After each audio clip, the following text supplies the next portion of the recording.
Welcome to Gadgets for Families, the tech show for all you grandpas, riffing off your theme from last week, Jason.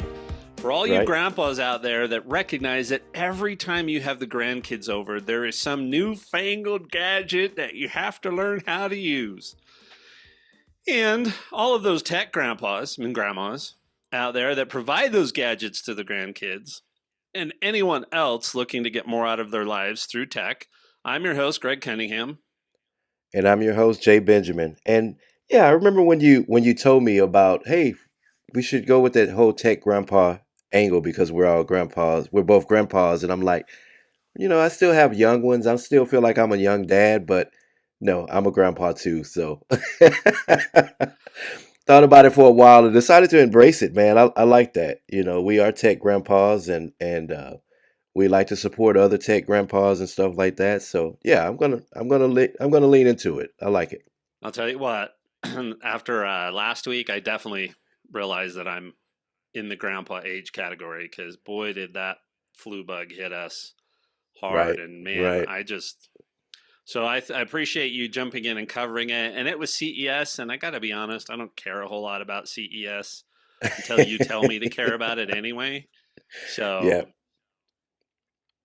yeah. The whole first week of January, thankfully we didn't record, but man, it hit me pretty hard too. And flu was negative. I ended up going into the doctor because I hadn't been sick for so long. If I'm feeling down or something, it's usually 2 or 3 days, or 1 or 2 days. But this one was a full week of like actually being in the bed sick, and so finally went to the doctor. Flu test was negative. COVID was negative. So whatever it was, the antibiotics cleared it up, and I'm right back at it. So well, I've decided that I live in a small town. My wife works in one school. Two of the right. grandkids go to another school. The other grandkid goes to one of the few daycares in town. So if there's anything going around here, it's coming home. Yep. It's Yep. coming Right. home, right? Right. So,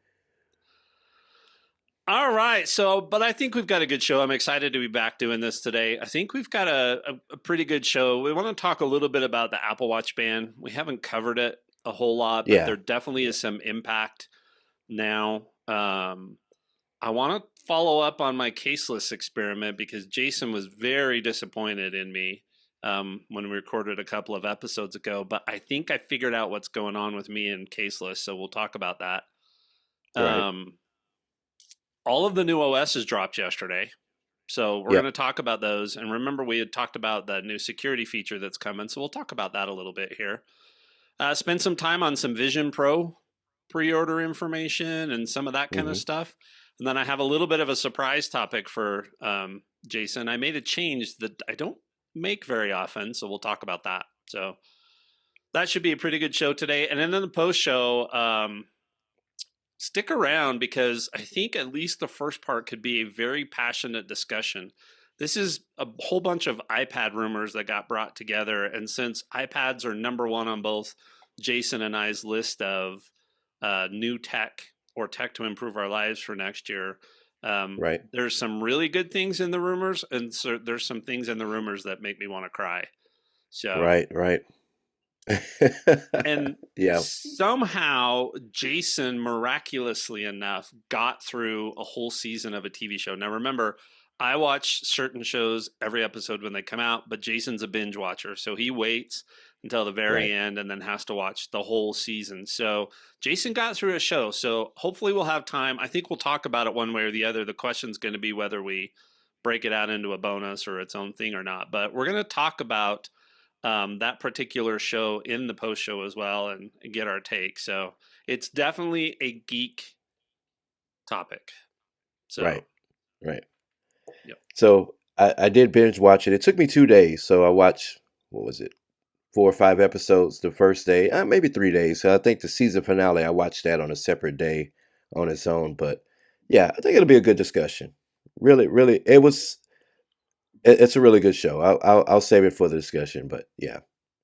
Now, if you're watching the video, you're going to notice Jason keeps looking up to his left because this is the first time we've recorded together and Jason's using the offset angle. Right. So I think he's not used to not being able to see me. Because Jason, talk us through just real fast. I know you're doing some shorts and stuff, but how are you set up right Right. now? How are you recording?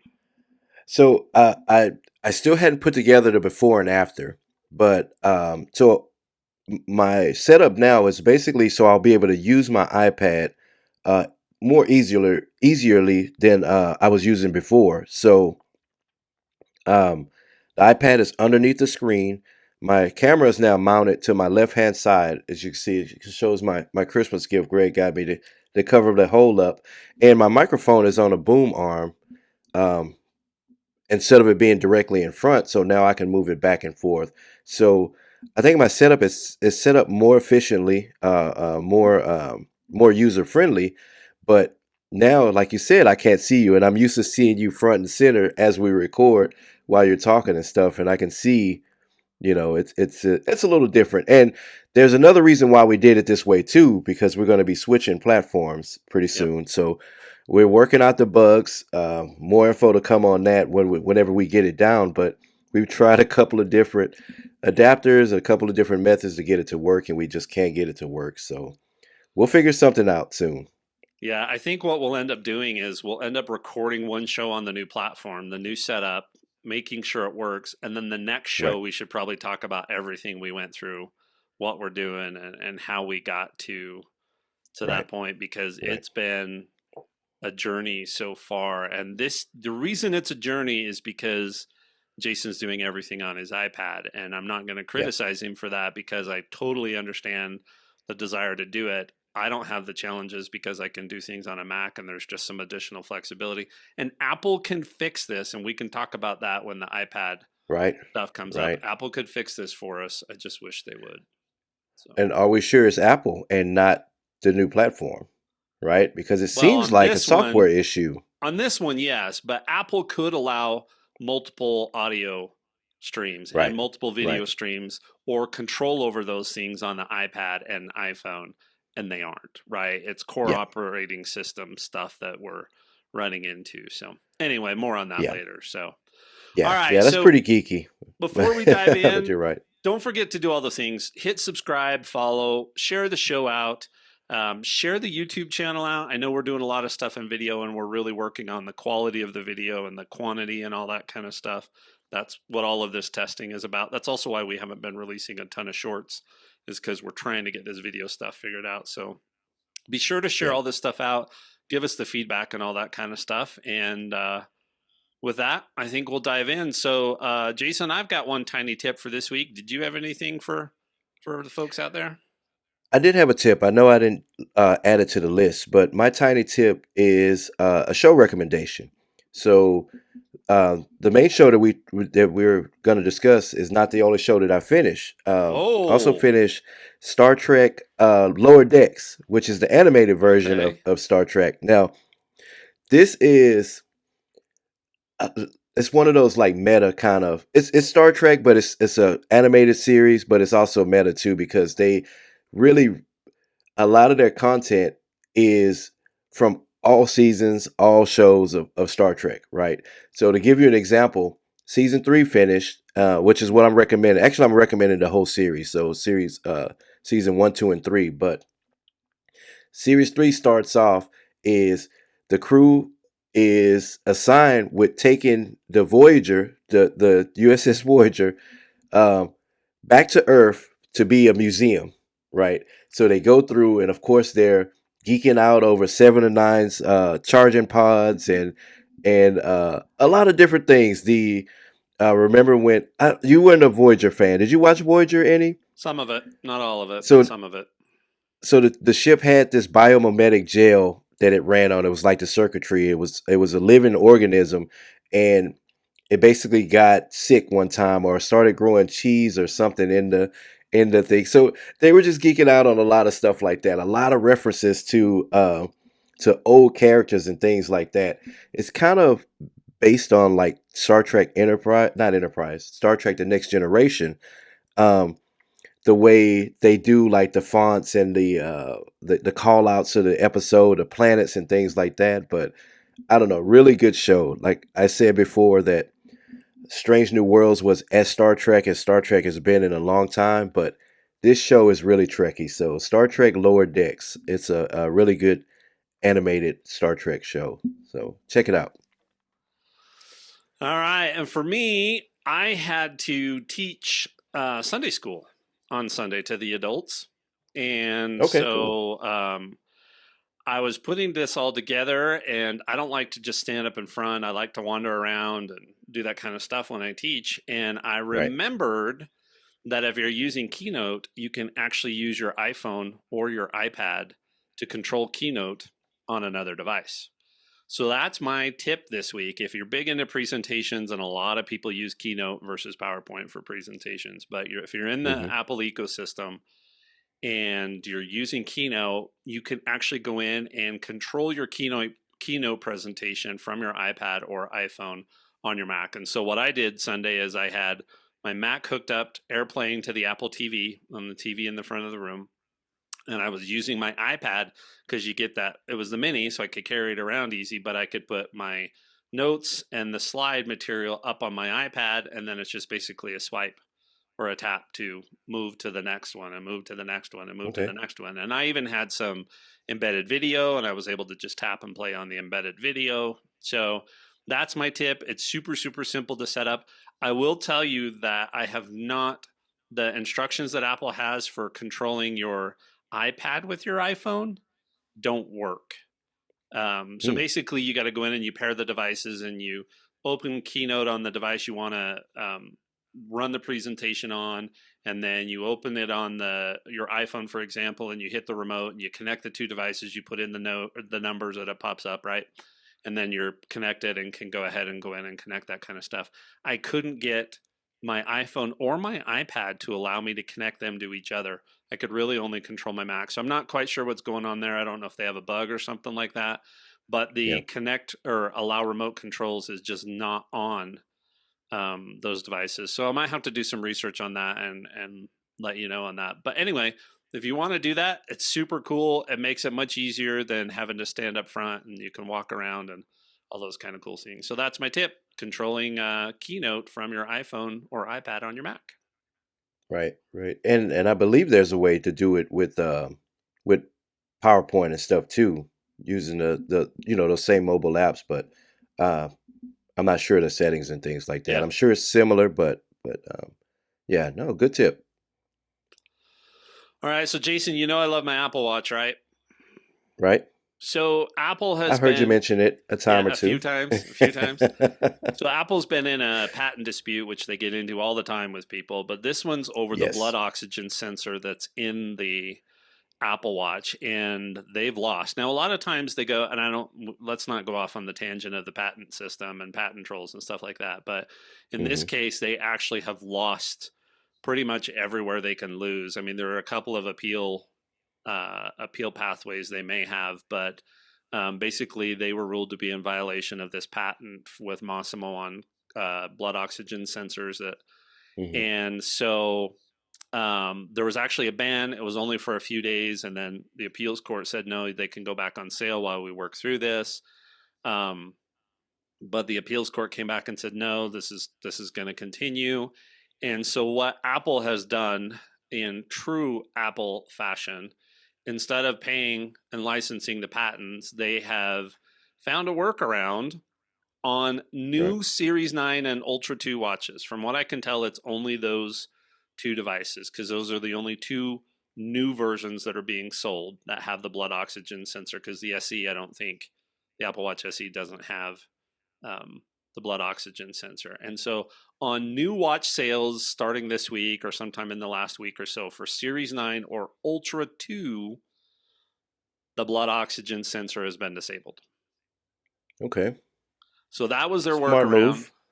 Yeah, I mean that allowed them to import these in. So the customs and immigration, they said yes, that's an acceptable workaround. So they're not Right. in theory violating the patent. So if you're going to go buy a brand new Apple Watch Series 9 or Ultra 2 right now, just know that the blood oxygen sensor has been disabled. Now it's not impacting older watches. So So Jason and I are both good on our Ultras. Right. It's also not supposed to impact Series 9 or Ultra 2 devices that were sold prior to the workaround being in place. That's my understanding. We'll see how this plays out. Okay. There's going to have to be some sort of serial number or dates of sale identification that they have to be doing in the background to say, Hmm. turn this off. Yeah, because I wouldn't think that the court would just take Apple's word for it. That you know what I mean? Yeah. Like I'm pretty sure it's a little more to it than that. Now, here's the thing, Jason, if you were in the market for a brand new Apple Watch and we're going to buy one of these, would you still buy one knowing that the blood oxygen sensor has been disabled? I would because not only does it, not only affect those older watches or the Series 9 or the Ultra 2, with it being disabled, it doesn't affect the day-to-day functions of the watch, right? You still get 99.8% of an awesome Apple Watch. So, you know, unless somebody was specifically looking for a blood oxygen sensor, then no, this doesn't affect you at all. I still would recommend the Series 9 and the Ultra 2 to anyone that's looking for one, and let Apple work out, these back end deals with this company to in a future update, release an update that'll re-enable it. But, you know, to the average person, they're not looking for a blood oxygen sensor and a watch. They're looking for a watch. You know what Yeah. I mean? So I think this is a smart move by Apple,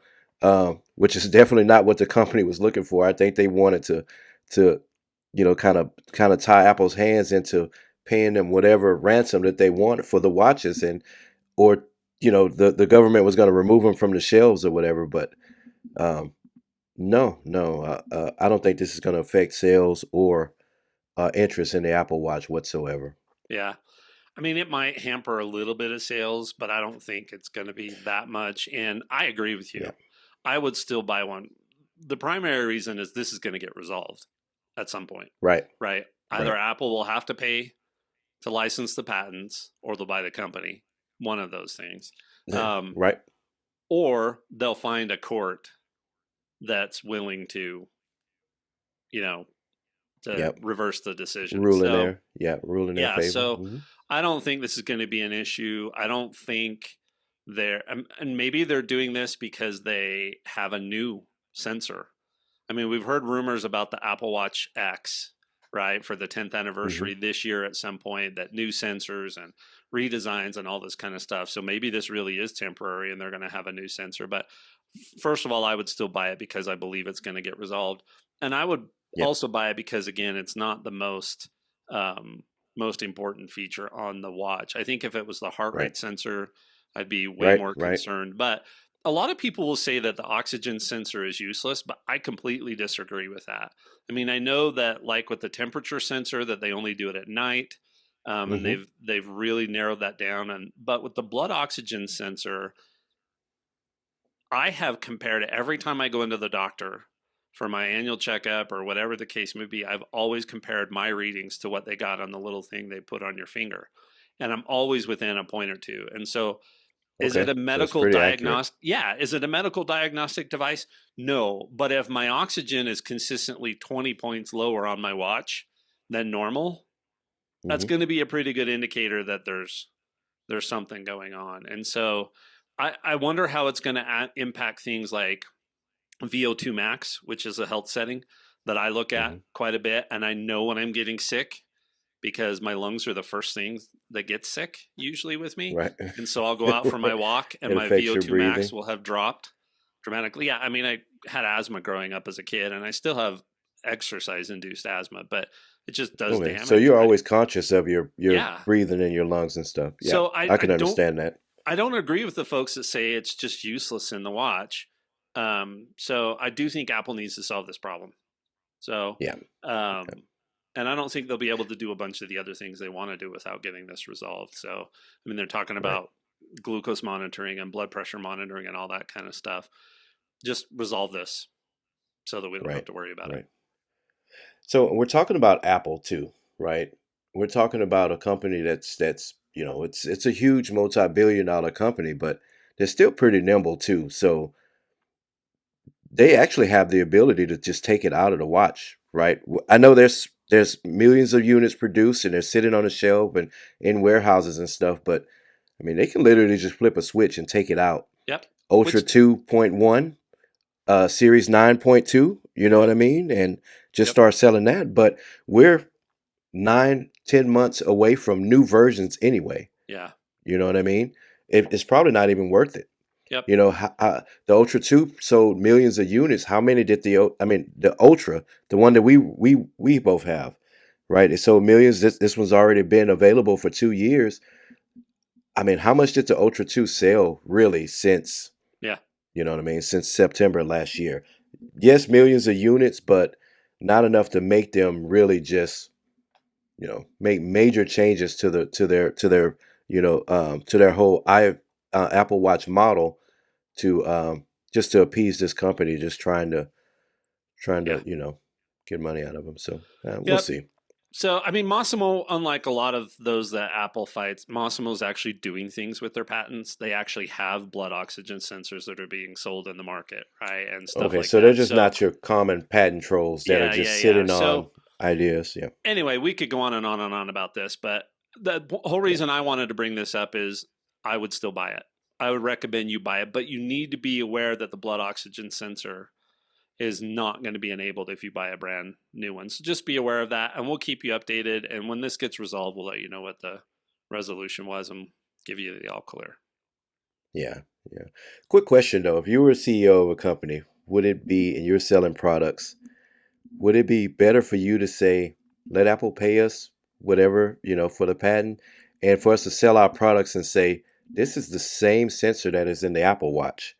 Wouldn't that be more of a maybe Yeah, I would think, depending on what the product is, but it could be. I mean, not to get too much into this, but the whole reason this came about is apparently Apple and Massimo had conversations under NDA about what was going on because Apple's always exploring technology and looking to acquire right, or constantly. build Yep. things, and so um, I think that's part of what Massimo is doing is saying we're not going to get pushed around and taken advantage of just because Apple's the most Yep. most the highest value company in the world. So Right. anyway, Jason, are you still rocking caseless? I am, and had a little drop the other day. Chipped the back of my the cover on my camera, just the bottom part. It doesn't affect the camera. It's not like a crack going through the lens like last time, but I believe I have one more, and when that one goes, I'll order another box of 10 and keep moving forward. So no major scratches, no major dents. I'm still good. Okay, so I have not opened that new pack of rear screen protectors that I bought, Okay. and I have not used any of my new camera protectors. And for me, yes, there is a little bit of this hesitation about. I, so I want to explain why I don't think I can ever permanently be caseless because I think that's the conclusion that I've come to. So I haven't opened those. I don't think it's just about damage. Yes, I don't want to destroy my phone and then have to Right. drive for an hour and a half to a store to, get it fixed or replaced or do the express replacement, even though that's why I have Apple Care, Right. right? Um, there is a bit of it that's that. There's also that bit of me that how well I do when things get scratched and scuffed and all that kind of stuff. And amazingly, the only thing I can really handle that with is leather because I actually think leather looks better when it starts to Yeah. get used and Kind of scuffed. And distressed and yeah, yeah, weathered. yeah. Yep. So those are definitely considerations for me not wanting to be have a naked iPhone, right? I can mitigate Hmm. all of those concerns, right? I can put screen protectors on, I can put the camera protectors on, the rear screen protectors, all that kind of stuff, and still be very, very close to the same experience that you would have if you didn't have a case on it. Yeah. Here's my problem that I realized because I know you said you weren't necessarily a fan of the red case that I got. I still have it and I'm actually still using it. Um, Okay. but I really, really like the new one and I'll put it up. I'm going to do a short on both of these, but this is my new one. Yeah. It's got a green, it kind of looks metallic and all that kind of stuff. Um, by the way, the red one, the magnet is just way too dang strong. I mean, every time I go to pull it off of one of the chargers, it moves the charger. It's pulling the So charger. yeah, That's a good magnet. Yep. yeah. So it won't go anywhere in the truck. That's the case I'll put on when I'm in the truck on bumpy roads because it will Right. not fall off. Anyway, so but as I put these cases on and walked around, what I realized my other challenge with a naked iPhone is it's too thin and it Right. feels fragile in my hand. And I don't care that it's got titanium, that it's got Gorilla Glass, or any of those kinds of things. I'm not a small guy, right? I don't have the smallest hands in the world. And just it feels flimsy. Like the other day, it was in a case, but for the first time, I left it in my back pocket when I got in the truck. Hmm. And I remembered the foldable days, right? When the iPhones folded, not good Right. folding, Yeah. when Not. we had people saying, I bent my iPhone, right? So it reminded me of Right. that. But I just don't like that feeling of how fragile, small, too thin these are. And I know everybody says, no, we love the thinness and we want them to go thinner. People are talking about eventually the technology allowing you to have a phone that's the size of a credit card, Hmm. that's like that.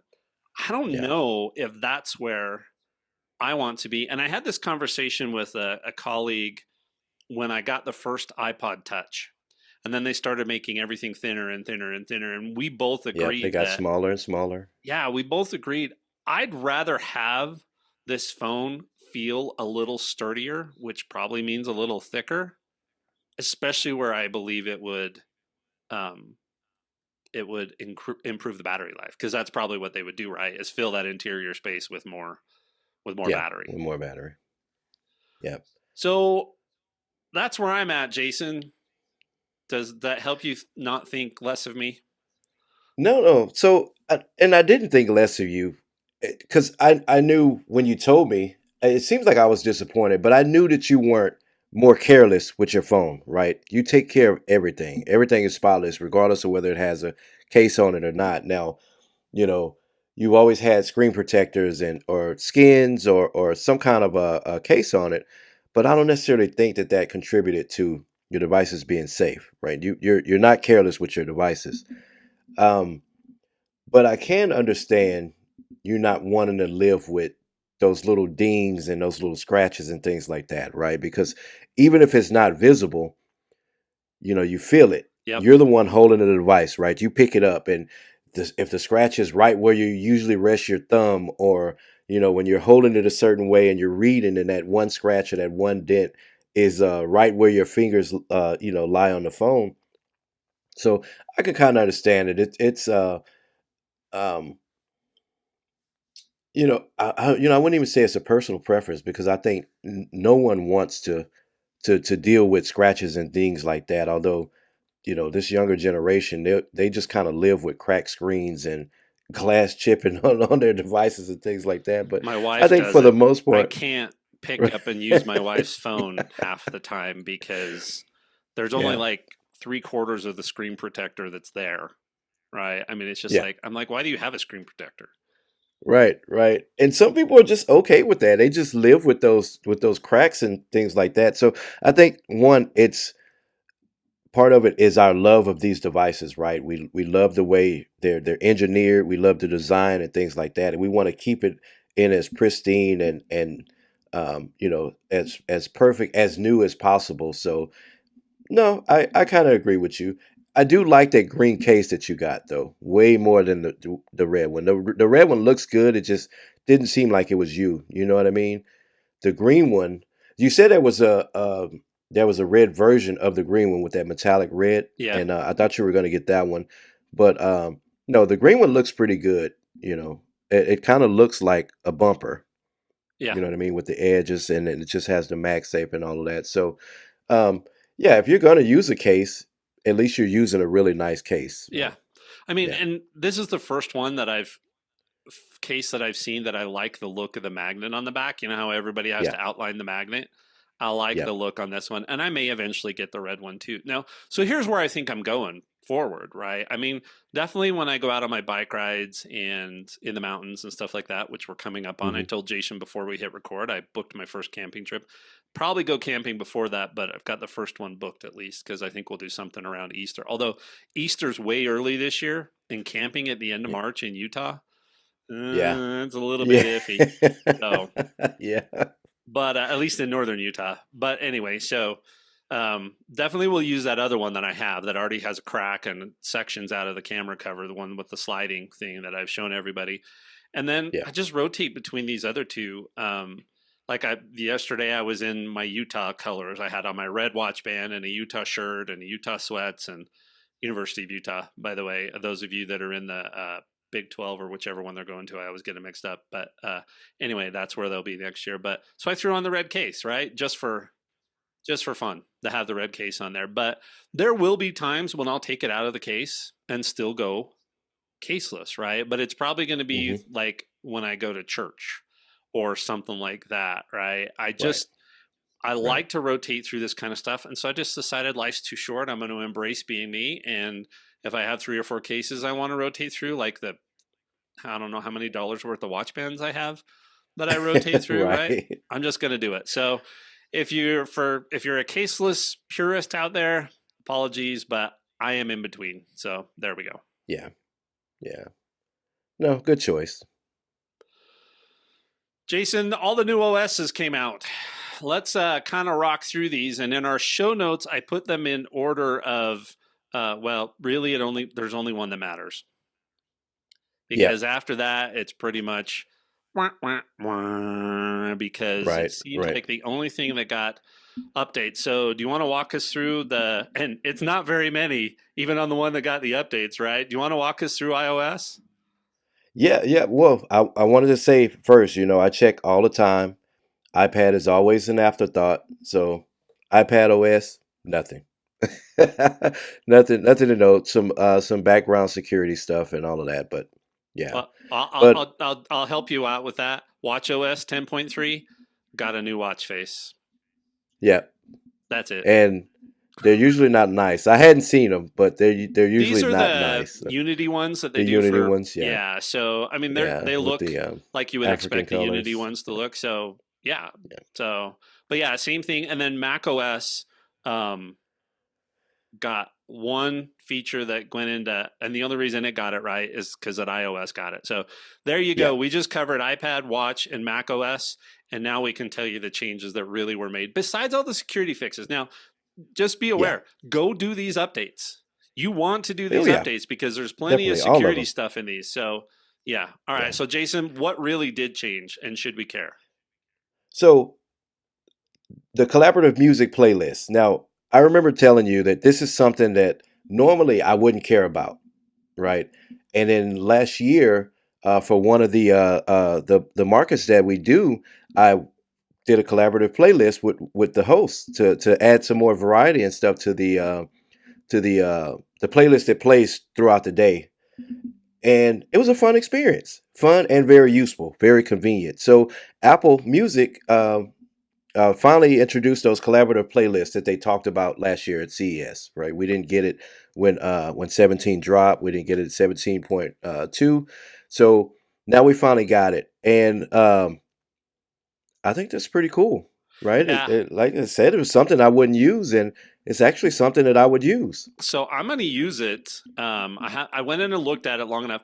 It's like everything else. You know how when you go in and create a shared photo album, it's got the little people symbol with the plus sign, or Hmm. anywhere else that you want to share, like on our notes and stuff Right, like that. notes and stuff. It's the Yep. same exact process, and I'm going to use this. I'll probably use it with Dustin because Dustin is my obviously he finds the best classical music because it's Dustin, right? But Right. he is also the one that helps me find a lot of the newer style Christian music that I end up listening to as well Yeah. because he's way into that. He spent part of his mission in Tennessee and so kind of Okay. really got into some of that kind of stuff, right? And so Right. I'd like to use it for that with him. And then every year at Christmas, I create a new playlist. It gets shared out, and Hmm. I what I'll do this year at Christmas is just create one and let everybody else add to it as well, and then I'll pull the best of out of it for myself, right? But you can invite people, and you can set the setting. Remember, I said my worry was, could anybody add to this? Well, you can approve anybody asking to be a collaborator on your playlist. So that's all I need, Okay. right? Is because then I can All say, right. no, I have no idea who this person is. So it's super simple.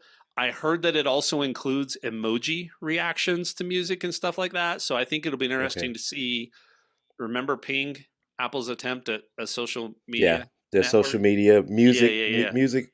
Yeah. So anyway, I'm excited about this too, and I hadn't thought of it for the idea of playlist at an event like that. That sounds like just a blast. If you, as long as you can control and filter it out, right? The event organizer can Right. open it up and say, hey, if you want to hear your song, just go add it in here and I'll look at it and approve it. No more walking up to the DJ and trying to yell over the music and saying, can you play? Yeah, Yeah, right.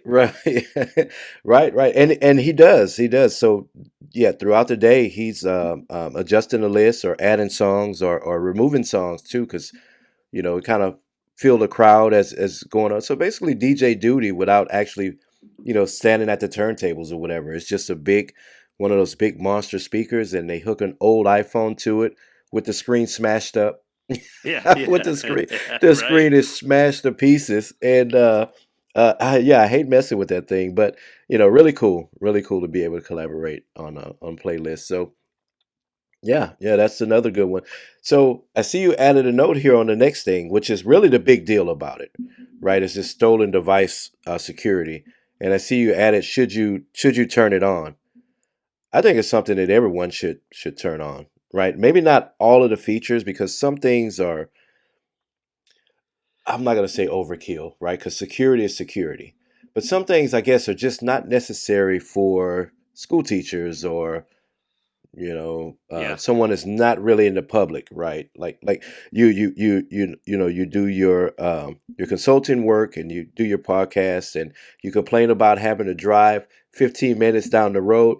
You don't spend that much time out in the public, right? Except for a couple of days a week, yeah. right? So some of these security features may not be necessary for someone unless they're just Uber drivers and someone is constantly out in the public and things like that. So let's go through them. Let's talk Yeah, I about it. mean, we'll put 4 links in here. Here's the thing. Um, I thought we were going to have more control of this than we are. And now this is version Hmm. 1, right? So hopefully this will be the case. So as you Right. explain kind of what this is, I want to talk about what you can control and what you can't, and point out where I think Apple needs to allow more configuration and more control. So you take us through it and I'll do my normal thing, which is talk over the top of everybody. Okay. So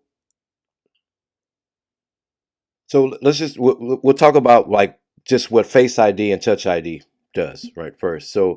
Um, so now once you have that on, it's not going to go back to the passcode, Right. right? Where that's for the passcode. So it's going to control the so I see here accessing a password and passkey saved in the iCloud keychain, applying for a new Apple Card, things like that. Turning off lost mode, erasing all content and settings, taking certain Apple Cash and Apple Card. Well, I guess that's not really because it doesn't really apply to everyone, right? Especially if you don't use. No, but the basically what it's doing is the higher risk security things, right? So think about this. This is if your device, if your phone gets stolen, you want this extra protection, right? So the Right. high profile things like being able to get into all your passwords. If you save all of your passwords in Keychain, which I do now, right? If you could get Yep. into those, if somehow the idea behind this, taking that one step back, remember this is about if somebody steals your phone and knows your iPhone passcode. This is the Yes. somebody has socially engineered you or watched over your shoulder or got you to tell them the passcode somehow, and Yep. they walked off with your phone. So this is saying that Face ID or Touch ID have to be used in order to get to these high profile items, right? Right. The higher risk items, which I think is So cool. it'll still confirm that it's you. Yes. not necessarily just someone that knows your passcode or something like that. So, And there's no default back to the passcode, right? So if I've got this turned on and I'm not at, which we can talk about, certain locations. So I dropped it in an Uber, or I was sharing an Uber with somebody and they saw me put it in there and they managed to swipe my phone. mhm, They want to go in and see all my passwords. It's going to require Face ID and Touch ID. And today, if Face ID fails enough times, you can tap the use passcode, right? And you can insert the passcode to get into those passwords, or to use things like Apple Pay, which it says it can still do here. That's not going to exist on these high profile things, right? It has right, to be right. Face ID or Touch ID to do that. So, and I guess this is why I was saying that it doesn't apply to everyone because not everyone uses Apple Pay. Not everyone stores all of their passwords, and you know what I mean. So, not everyone needs such a high level of security. You know what I Yeah. mean? Yeah. But And they can benefit from it. if look, if you're like, for my family, I would probably tell Dustin to turn this on. Hmm. He's at U of H, right? I Right. mean, he potentially, I don't know if he takes his phone on stage with him when he's playing, right? I have no idea, right? If he Hmm. does or if he doesn't. I know he texts me from his iPad when he's warming up and stuff like that. But anyway, I don't know if he's got it with him. So in those kinds of scenarios, I would absolutely say you want to turn this on, because there's a reasonable chance that your phone could walk off somewhere, right? And Right. yes, he uses these, but he puts passwords. A lot of people save their passwords into Keychain, may not even realize that they put their passwords in Keychain, right? It's just Apple says, "Hey, do you want us to remember this password going forward?" And you Yeah. say And yes, you just which hit is yes just to which is clear the fine, screen. right? But Yeah. then things like not being able to turn off lost mode, erasing all content and settings, some of those key things that you have to. And then notice the next section here is that not only does it protect those things, but then if you want to do other things that are even more high profile, like changing your Apple ID password, signing out of Hmm. your Apple ID, removing Face ID or Touch ID, or adding a new face or a new fingerprint, all those kinds of things. This is where the security delay comes in, right? Right. Right. So essentially, if I want to do any of those things, there's an hour delay, right? I can, Right. hey, I want to sign out of my Apple ID, and it says, yeah, you're going to have to wait an hour, and then re authenticate with Face ID or Touch ID.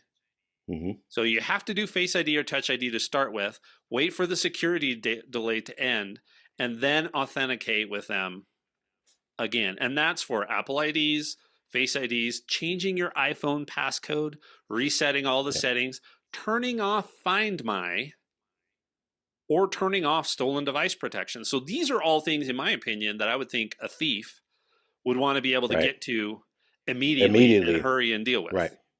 Right. Right. So, I mean, and you're right. When someone steals the phone, they immediately want to first they want to prevent your access to being able to wipe the phone, to wipe the device remotely, and they want to change that information. Right? They want to change your passcode. They want to change or log you out of your your iCloud or something. They want to prevent you from being able to um, control the device remotely. Right? That's number one. They want to prevent you from being able to make it easier for them to sell, because if you do any of these Right. things, lock the phone, put it in lost mode, or any of that kind of stuff, it's Right. honestly, Right. it's worth less money to them at that point. Yes. And we're talking about a specific type of thief too, right? There's thieves that they're in the market to steal phones, right? They want to get it, immediately wipe your information. Hopefully you don't have on Find My iPhone, and they want to sell the phone because they want the money from the device. But then there's those thieves that want access to your bank account. They want access to all of your iCloud information. They want access to to your Apple Card and your Apple Pay and things like that.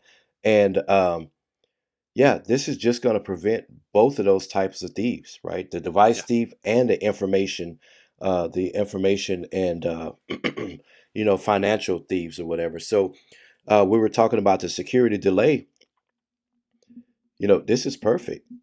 If you're at home, because it's location based, right? It recognizes these familiar locations. So if you're at home or at work, you're wiping the device to sell it or whatever, you won't get any of these security features. But if you're out at the grocery store and your phone is lost, well, it recognizes that, hey, there's no reason for this person to want to wipe their phone or remove their information while they're at the grocery store. So let's put this hour delay on just to make sure. Yeah. And then, like you said, you have to re-authenticate with all of your information and stuff like that. So, um, yeah, I think this is a. I don't think anyone is going to be burdened by this, right? Unless they're. I can see this being a problem for someone that had a position like me, where I'm constantly, wiping and reloading phones or restoring phones, or I needed to change it out quick, having an hour delay or something because the location of the office or something is not recognized as a um, as a familiar location, Right. me having to get new phones in. So I can see this being a problem for IT professionals, but I don't see this inconveniencing a user No. in a really impactful way. I don't know. What do you think? I think it's good. I turned it on, turned it off, turned it on, turned it off because I kept going back and forth on the list. And here's why I keep going back and forth. Number one, I Hmm. can't configure the hour. That would be nice if I could say longer or whatever the case may be. Number two, Right. I don't see Would you how want longer? potentially, because I don't do any of these things that often that I'm not at home, right? Or that I'm not Right. going to use my face. Again, Face ID and Touch ID, it should be good to go. All right. Yes. Um, from what I can tell, you can't configure the significant locations. And that's what they're called. And it's buried under privacy and security, location services, system services. And then it's got Hmm. significant locations, and those have to be turned on. Yesterday, when I looked at this, it had two. It had my home, which makes sense, Right. and it had church. You're right. Right. I don't know why it had church. I couldn't get rid of church. I could clear the whole history, but I Okay. don't know what that does. And today it doesn't have church. Hmm. So, So it changes. yeah, So, I but you would, didn't clear the history. no, You I didn't did clear not. it. Okay. Mm-mm. I would prefer that I could go in and specify this is a significant location and this is a significant location. So, for example, I could Right. say, look, my home, my sister's house, my grandma's house, whatever the case Right. may be, and specify some of those. So, I'd like to be able to do that because the scenario that popped through my head was what if Karen needed to get into my keychain? Yes. Right. And let's say, I had gone into surgery and she needed to get into my keychain for some reason. Let's hope that never happens. But Right. if we were at the hospital and she grabs my phone, can get into it, but can't get in and get a password out, then what does she Right. do? She Right. can't do anything about it. So I've got to figure that out. It also would be nice if I could put Karen's face on my phone, but even the Right. Like we used to alternative do with appearance Touch doesn't. ID. Yeah. So Right. I think there's a ways to go. Like I said, I would recommend Dustin turn this on. I live in a Hmm. small town. I'm not out in public very often. I leave my phone home 50% of the time when I go out and run errands, right? So Right. I don't know if I need this on or not. If I have it on, it's probably not going to hurt because odds are I'm going to be at home doing any of this stuff anyway until the summer Right. comes and I start camping. So, Yep. You'll uh, be out more. Yes. yeah, I mean, Dustin, if you're listening to the episode, this is something you should be turning on and making sure that it's secure. Definitely for him, and um, yeah, that's where I stand. I think Yeah. it's great. I think it's the right thing for Apple to do. I just think they need to continue to refine it. Yeah. Yeah. So we to run this down before, we talked about we talked about device security and things like that.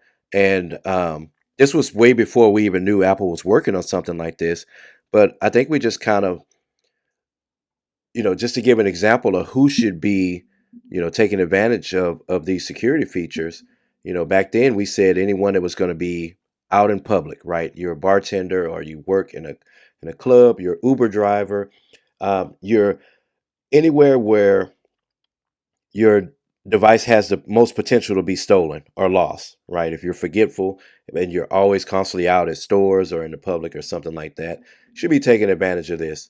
Um, Depending on how mission critical your device is, right? Yeah. Because if you depend on your device to work, it's your company, it's your communication device, it's all of your personal info, and you depend on that information not being lost or stolen. You should be taking advantage of this. If you don't use things like we said, the password, the keychain, the iCloud keychain. You don't store any of your cards on the phone. You don't do any banking apps or things like that. You don't have any sensitive photos or contacts, or you don't have one of the former presidents as one of your contacts in your phone.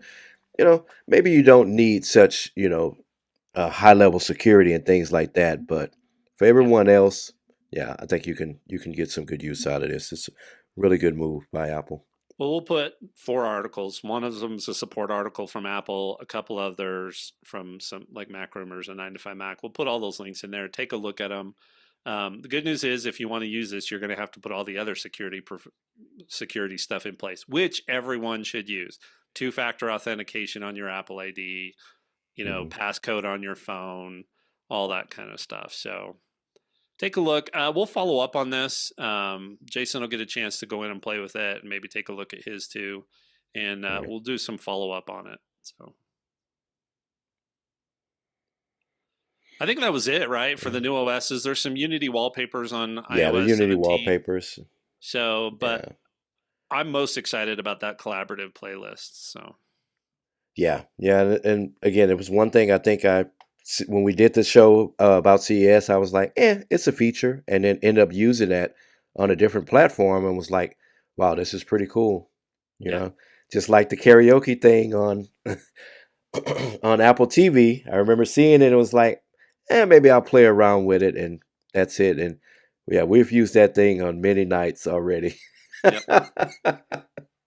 So it is one of those features that you don't think you would use, but it's there, and yeah, you find out you use it a whole lot more. So All right. So we've got a couple more things to wrap up the show. I don't think we'll run too much past an hour, but I want to talk about just briefly, because I think we'll do an episode on this in a month or so when I've got a little more experience. But I changed one of the apps in my dock on my phone, Jason. okay, and which app is it? A work app or is it a personal app? It's mostly personal. Okay. So this week or last week on Leaders Lift, I talked about journaling and how I plan on using journaling or note taking this year to be more deliberate and to move myself forward for my goals for 2024. Right. And I was reminded of an app called Day One that is out now. There's a free version and then there's a subscription version. And the reason I say I want to do an episode on this in about another month is I think I'm going to pay the annual subscription on this one. So Okay. I'm big in notes, and I was using the journal app with all the prompts, Hmm. right? And I talked about how I was doing that. But the journal app is so simple and straightforward, and there's no export feature. So when I started looking into Day One, I can do multiple journals. I can tag with keywords. I can format. I can do all of those things. And Apple did the right thing and made all of those the prompts in the journal Hmm. app available to developers to pull via Oh, API. good, good. So I can get all of the same prompts in Day One, but Right. I get a much more full fledged um, app. And so I have moved my personal journaling, my daily stuff, some of my daily study, and my weekly journal entries, as well as all of those impromptu ones from the prompts, into Day Okay. One. And I've been doing that for 2 weeks now. All right. And it's So it's been a good experience. it has. It's been a really good experience. Another week or so, and it'll come up and tell me if that my subscription is going to be charged. It's $35 a year, which is not Yeah. much at all. Not a lot. Hmm. And but yeah, it took the place of Safari on my iPhone dock, and I've added it into the iPad dock, and it's on the dock in my Mac. That's the Nice. other reason that I like this, is that journal app was only on the iPhone. Right now the prompts are only on the iPhone in day one, but I can get to everything um, on my Mac, on my iPad, Yeah. and everything. And this is what this journaling, this concept of taking notes and doing a better job of documenting my life, is one of the biggest drivers for me wanting the new iPad Pro, Right. is so that I don't have to do all that on my Mac where I have so many other distractions. I can just do it on the iPad side by side with my scripture study in the morning and that kind of stuff. So, Yeah. Yeah. yeah, I made a change. My dock has a new icon. So, So a couple of questions on that. Would you think you would use it still if it didn't integrate with the way the journal app works, right? With those APIs that they use to be able to prompt you for that information. You think you would use it still, I think I would, even without that? because, yeah, because I have used less of the prompts since I started using this, but I've written Okay. more. Okay. And it could be too that I started doing that Apple's Journal app during the holidays when there was a lot of different stuff going on. I mean, my Mm-hmm. prompts right now are pretty boring. Do you want to write about your morning walk, which is the same exact path as yesterday's morning walk, right? I mean, it's Right. just Right. stuff like that. But yeah, I think I would, because I'm writing a ton. I mean, I spend about 30 minutes to an hour every morning in personal study and thinking about my Mm-hmm. plans for the year and that kind of stuff. I'm almost constantly writing there. I do write in the evening, and then I do a big journal entry every Sunday. And I've just moved all of that from notes, which was fine, now Right. into the Day One app. And they just released shared journal functionality.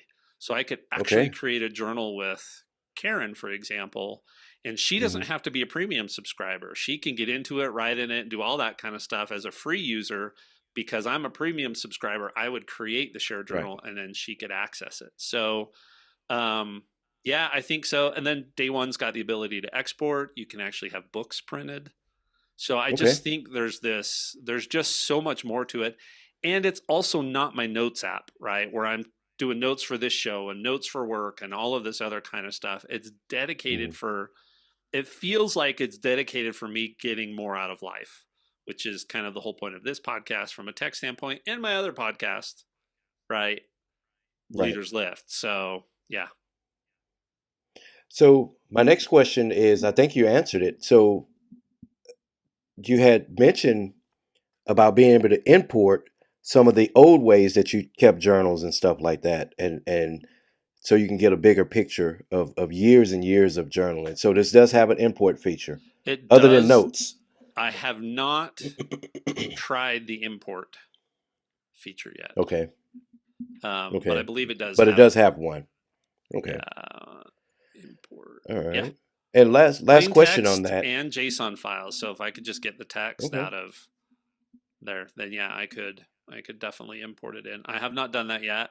Um, I don't know if I will. Right Yeah. now, the good thing is, you know how Apple's Photos features like tells you on this day.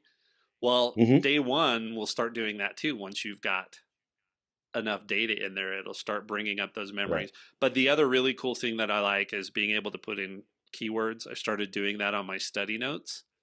So Hmm. I can put the key topics that I was studying and I can go back and filter and search by them too. That's really cool. If you get the subscription, which you plan on getting, I know you said that you can do shared journals, but can you share that subscription? Is that one of the apps that you can't share the subscription with?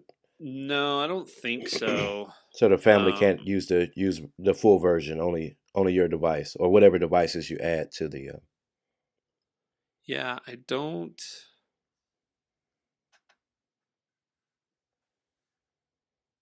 think so.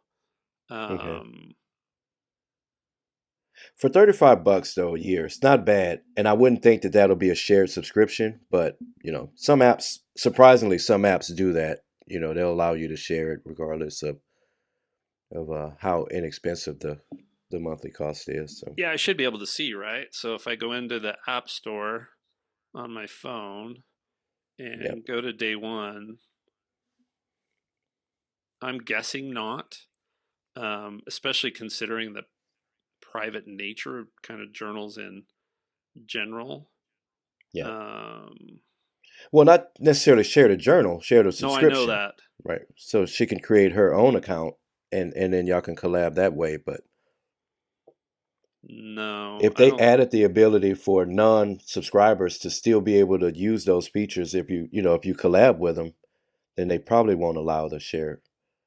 Yeah, I don't see. I don't see that. So, and I mean, there's a month full premium, Hmm. free trial, right? Yeah. And so, yeah, I don't see that because you know how sometimes it'll list down in there that you can share this subscription with up to. Yes. It's an in-app purchase, right? And that's where things get wonky. Usually, is that if you do Yeah. in-app purchases, that you can't share it. So. I'll find out. It's going to renew my or it's going to kick off my subscription, and I'm guessing it won't be the case. So, Yeah. Yeah. All right. any other questions? Well, I think we're going to No. cover this more in depth because I think I want to talk about. Yeah. Once you use it a few more Yeah, weeks, and yeah. yeah.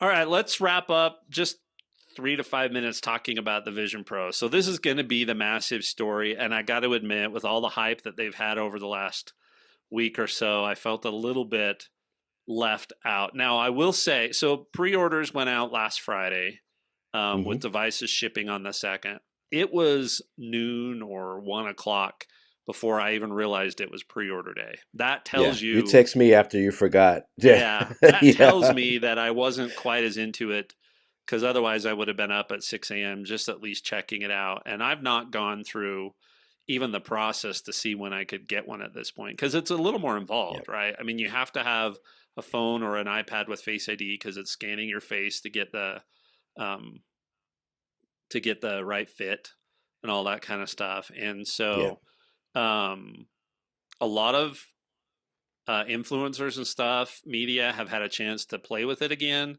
I haven't seen Hmm. any reviews drop yet. I'm guessing that embargo is still in place, but Right. Right. the estimate was that there were 80,000 of these units available for day launch. And it took about 15 minutes before things started pushing out to March. So Yeah. they sold through all 80,000 for sure, except for maybe the ones that they've reserved for you to be able to walk into a store and buy, the one per store or whatever it is, right? Right. Um, Right. but we got more details, and if you're really interested in this, you can go in and take a look at this. But you can spend $6,300 Yeah. on this if Crazy. you buy all the accessories and Apple Care Plus, which is $500 for Yeah. Apple Care Plus. But the repair cost is $2,400. Wow. I didn't realize that. Yeah. Yeah. So if Yeah. you're buying this, it's first gen hardware. Things are going to happen. You should be buying the Apple Care Yeah. Plus. And so that $6,300 includes prescription lenses, battery pack, cables, cases, extra headbands, all of those kinds of things get you up to that Yeah. $6,300 price tag pretty quickly. Jason, did you buy one? No, no, I didn't buy one. And, we talked about this before. People are still complaining about that price tag. It's for the people that are one, it's going to be for influencers, right? Because they want to see how cool it is and all that. But this round of people, these are the people who are going to be developing the apps, putting together the use cases, showing us why we need to buy one. Yeah. And then the next version is going to come out, hopefully around $1,500, but probably not. Probably 1,900, somewhere around that, $2,000. Version 2 will be out, more affordable. They want to get it in the hands of more people like that. But this round of people that are buying the device now, the 6,300 with the Apple Care Plus and all of that, these are the people who are going to give us a reason to want it. Yeah. So let's just be patient. Let's see what these folks come up with, and it's in the hands of the people that need it. So no, I didn't buy one. Uh, Probably Yeah. won't be in the cars this year. Especially when we talk about the I was iPads going to and say, if when you want to understand why we're both saying that, right. stick around for the post show when we talk about the iPads. 'Cause, spoiler, Greg sent me his budget, and I'm like, wait, Greg, we don't even know the cost of it. Then he sends me the article, and it was like, okay, maybe my budget needs to go up some. Yeah. So, but we'll get into iPad I, rumors here shortly. I think this is fine. There's a behind the scenes on how it's made, which is absolutely mesmerizing. It's showing the machines making the Vision Pro. They also released somebody that had never seen it doing it, but it was only the fun stuff. They didn't talk about productivity, which is what I care the most about, Right. right? Is using it for productivity. But Disney Plus is going to have all kinds of content on there, but Netflix, Spotify, YouTube have Yep. all opted out, and even their iPad versions of the app are not going to run on day one on the Vision Pro. So I agree with you. I think we need to find out from people why we want this device and why I want it over those X-Real glasses that we've been talking about potentially playing with. So, Right.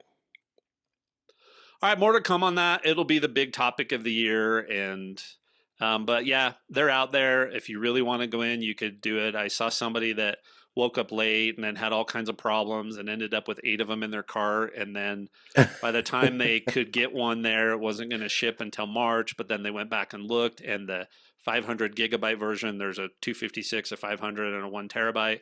The 500 gigabyte version was available for first day pickup, so they chose that one. So typical stuff, but I'll be curious to see. And I think that's what Jason and I will start following up on is what are people saying this is going to be good for? So Right. be patient. Absolutely. If you bought one and are getting one on day one, let us know. And Yes. we would love to have that conversation with you and talk about why and what you're doing with it, and keep in touch as you go through this experience. So, yeah. Anything else on Vision Pro, Jason? No, that was it. That was it. Just looking forward to what's coming in the future. Yep. All right. So that's it for today. Hopefully you got something useful out of this. Don't forget to do all of the things. And Jason, you got the next episode. Have you figured out what we're going to cover yet?